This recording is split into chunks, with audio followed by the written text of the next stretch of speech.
प्रधान सचिव के साथ उपस्थित विभाग के सभी पदाधिकारीगण और मीडिया के सभी साथी, आज का मुख्य मकसद विभाग से ही जुड़ी बातों का आपके माध्यम से बिहार के लोगों को बताना है। और अगर उससे अलग कुछ बात होगी तो हम लोग फिर अलग सेक्टर में।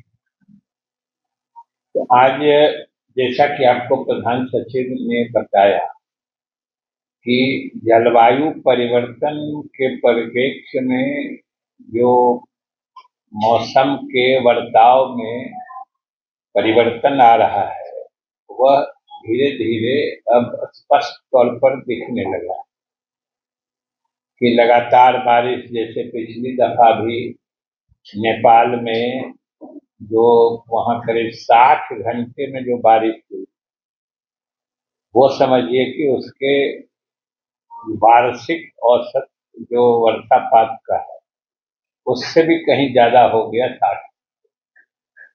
और सारा खामियाजा हम लोगों को भुगतना पड़ता है।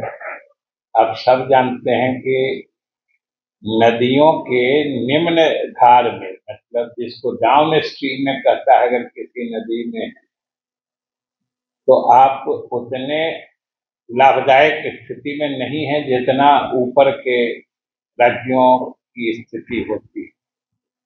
और ये हमारी भौगोलिक स्थिति है कि हम लगभग सभी नदियों, जितने नदियों के बारे में आप बिहार में सुने हों, एक आध को छोड़ दीजिए, एक आध उत्तर बिहार में बूढ़ी गंडक जैसे जिसका उद्गम स्थल ही बिहार में माना जाता है या है, बाकी सभी नदियां बिहार से बाहर से आती हैं।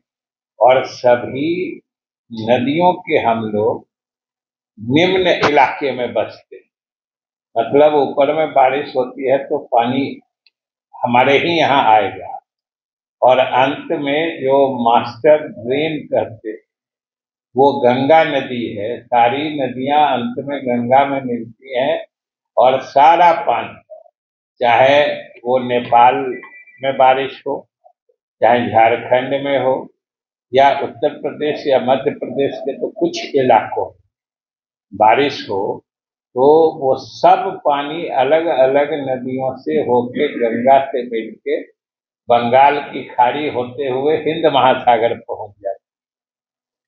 तो नदियों के निम्न इलाके में होने के कुछ दुष्परिणाम भी होते हैं।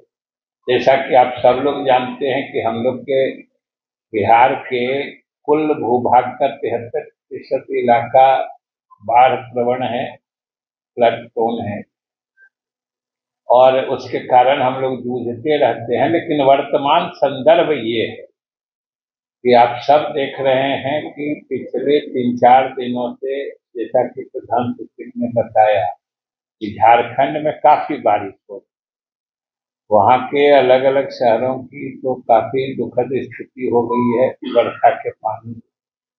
लेकिन जो झारखंड के इस प्लेटों में पानी आता है वो अलग अलग नदियों से, जो नाम इन्होंने बताया, निरंजना है या मुहाने है या फिर अलग नदियां, वो हमारे यहाँ से होते हुए फिर नीचे के इलाके में आके मिलती हैं गंगा। लेकिन इतनी अधिक बारिश हुई कि यहाँ कहीं भी हमारा गेज स्टेशन लगा हुआ है, उन सब गेज स्टेशनों पे जो पिछले उच्चतम जल स्तर का रिकॉर्ड था वो लगभग टूट, मतलब पानी उससे ज्यादा है। Shyam steel flexi strong TMT बार, ये स्ट्रॉन्ग के साथ फ्लेक्सिबल भी है। आपदा मुसीबत कोई भी आए, ये घर को अटूट बनाए। जब टीएमटी फ्लेक्सी स्ट्रॉन्ग, तो घर रहे हमेशा के लिए स्ट्रॉन्ग। अमूमन हम लोगों को परेशानी तो होनी ही थी और हुई, लेकिन हम लोगों ने जो अधिकारियों को निर्देश देके रखे, ये इस अनुभव में, अभी पिछले 2 दिनों का जो अनुभव हमारा रहा है, ये स्पष्ट रहा है कि जहाँ कुछ जगह मुस्तैद थे वहां पे ठीक भी काम हुआ, लेकिन जहाँ पे थोड़ी लापरवाही थी तो उसमें नुकसान भी हुआ है। हमारे तटबंध क्षतिग्रस्त हुए हैं। हालांकि पूरे मुस्तैदी के बाद भी कितना क्षति होता ये अलग बात है, लेकिन इसमें कोई दो राय नहीं। जो हम लोगों ने विभागीय स्तर पर जो समीक्षा की उसमें हमारे एक कार्यपालक अभियंता और कई स्थलों के जो प्रभारी या उस क्षेत्र के जो स्थानीय तनीय अभियंता थे, इन लोगों की लापरवाही स्पष्ट दृष्टिगोचर हुई है।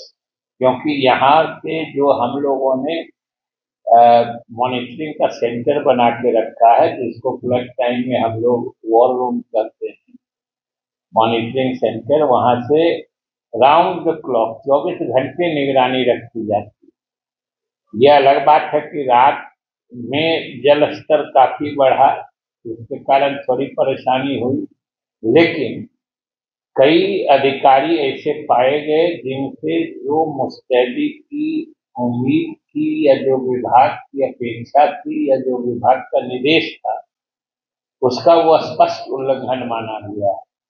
इसलिए हम लोगों ने एक कार्यपालक अभियंता और जो उन उड़ान वाले स्थल हैं उनके प्रभारी या वो जिनके क्षेत्र में आता था, उन कनीय अभियंताओं को, क्योंकि अभी तो जो बीच के हैं जो एसडीओ या असिस्टेंट इंजीनियर करते, उनकी कमी थी उस जोन में, उसके हिसाब से वो निर्धारित किया जा रहा है।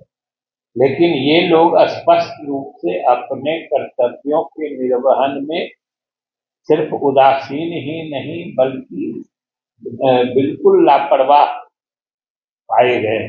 इसलिए हम लोगों ने विभाग में उन लोगों को निलंबित करने का फैसला किया है और बाकी भी जो इस अधिकारी में कार्यपालक अभियंता से ऊपर के अधिकारी हैं, उनकी भी भूमिका की, उनकी क्या दायित्व थे, क्या उन्होंने अपने दायित्व निभाए थे, इसकी भी विभाग समीक्षा कर रहा है। लेकिन तत्काल प्रभाव से हम लोगों ने उन लोगों को निलंबित करने का फैसला किया, क्योंकि बाकी सब चीज हम लोग बर्दाश्त कर सकते हैं, लेकिन सरकार की यह नीति है और विभाग इस मायने में सख्त है कि आप अगर कोशिश करिए, आपने प्रयास किया, अगर सफल नहीं हुआ, कोई प्राकृतिक आपदा है, इतना पानी आ जाता है, जैसे पिछली बार बाढ़ के समय में बीरपुर कोसी में ही इतना पानी आया कि बराज के ऊपर से बह गया। हमारे अभियंता चाह के भी नहीं कुछ कर सकते।